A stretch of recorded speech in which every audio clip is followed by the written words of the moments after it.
जय मसीह की पास्टर जी। पास्टर जी, आवाज आ रही है मेरी?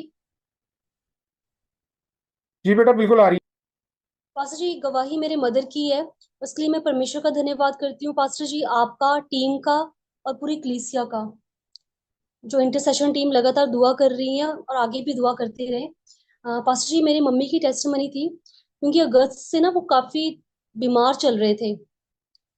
तो मतलब 4-5 तारीख की बात है, आपसे दुआ करवाई थी पास्टर जी। तो आपने दुआ की, तब से बहुत मतलब उनकी मतलब सेहत में, उनके सब चीजों में ठीक इम्प्रूवमेंट होने लग गई। पास्टर जी, मतलब कई दिक्कतें भी आई, जैसे उन्हें डॉक्टर्स के पास लेके जाना था पीजीआई के लिए। तो वहां पर स्ट्राइक स्टार्ट हो गई, हफ्ते बाद कहा, फिर आपसे बात की तो आपने कहा नहीं, पहले ही हो जाएगा।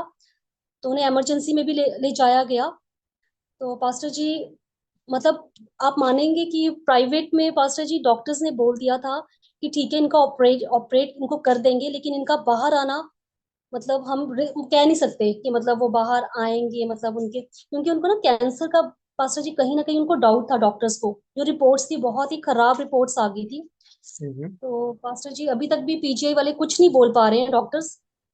और कल ना उनकी बायोप्सी होनी थी, जो कि लास्ट मंथ अभी सितंबर में भी 17 को उन्होंने डेट दी थी, पर वो कैंसिल हो गई थी। फिर उन्होंने कल बायोप्सी के लिए बुलाया था सुबह 8 बजे से। उन्होंने हम्म। फिर पहले एंडोस्कोपी की पास्टर जी, एक बार 11 साढ़े 11 के करीब।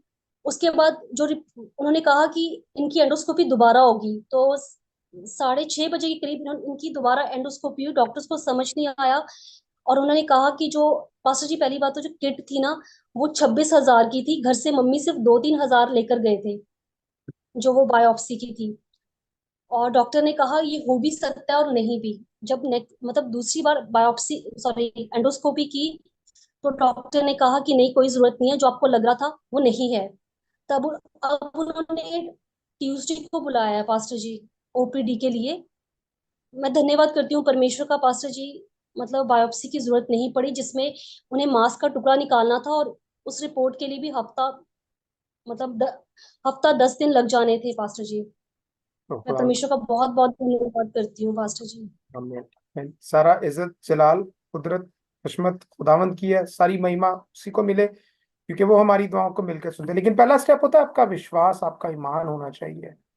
उसका अनुग्रह, उसका फजल हम पर रहता पास्टर, है, नो डाउट। एक इसमें और कोई चीज बोलना जी। चाहूंगी। आपने 14 14 अगस्त को पास्टर जी, आपने एक चीज बोली थी कि आपने देखा है कि आपके मदर का हाथ पकड़कर उठाया गया, सीधा खड़ा किया गया है, और वो खुद नहीं समझ पा रहे हैं कि वो कैसे हील हो गए हैं। पास्टर जी, जो भी उसके बाद रिपोर्ट्स होती गई, मतलब डॉक्टर्स को समझ नहीं आ रहा, वो कुछ नहीं बोल रही, वो इनको देख के यही बोल रहे कि आप खुद अपना काम कर लेते हो, आप नहा लेते हो, कपड़े पहन लेते हो। इसलिए वो काफी टाइम तक डिले करते गए, जबकि उनकी कंडीशन बिल्कुल खराब थी पास्टर जी। प्राइवेट में बोल दिया गया था, पहले उन्होंने बोला ठीक है आप ले आओ अपने पेशेंट को, लेकिन फिर उन्होंने गवर्नमेंट, जहां पर मम्मी एडमिट थे, वहां।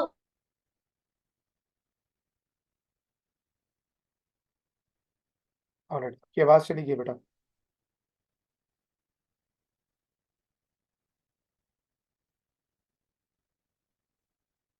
ऑलराइट, नेट का इशू हो गया, लेकिन खुदा उनका शुक्र करते हैं कि जो खुदावंद ने कलाम किया उसको पूरा किया। मैं आपको हमेशा बताता हूँ, मेरे जैसे लोग जो हैं वो सिर्फ एक जग हैं। खुदा के रूह जो बताएंगे हम उसके मुताबिक कर देंगे, और खुदा उनका शुक्र करते हैं बेटी मोनिका की मदर के लिए कि शी इज फाइन। जी बेटा मोनिका। और पास्टर जी, आपने एक वचन भी दिया था, भजन संहिता 118 की 17 शायद। उसमें बोला गया था कि मैं जीऊंगी मरूंगी नहीं, और परमेश्वर के कामों का वर्णन करूंगी। और मम्मी कॉन्टिन्यू मतलब उसको मतलब मेडिटेट करते थे उस वचन के लिए। आमीन आमीन। देखिए, लिखा हुआ है भजन संगीता जबूर 107 की 20 में, क्या लिखा हुआ है वहां पर? कि मैं अपना कलाम नाजिल फरमाकर, मैं अपने वचन को नाजिल फरमाकर चंगाई देता हूँ, शिफा देता हूँ। और कलाम के द्वारा ही उन्होंने शिफा पाई है। और जो वचन उन्होंने 14 अगस्त को किया वो पूरा हुआ। सो हम खुदावंद का शुक्र करते हैं, धन्यवाद करते हैं कि खुदावंद ने अपने कलाम को पूरा किया। सारा इज्जत जलाल खुदावंद यीशु मसीह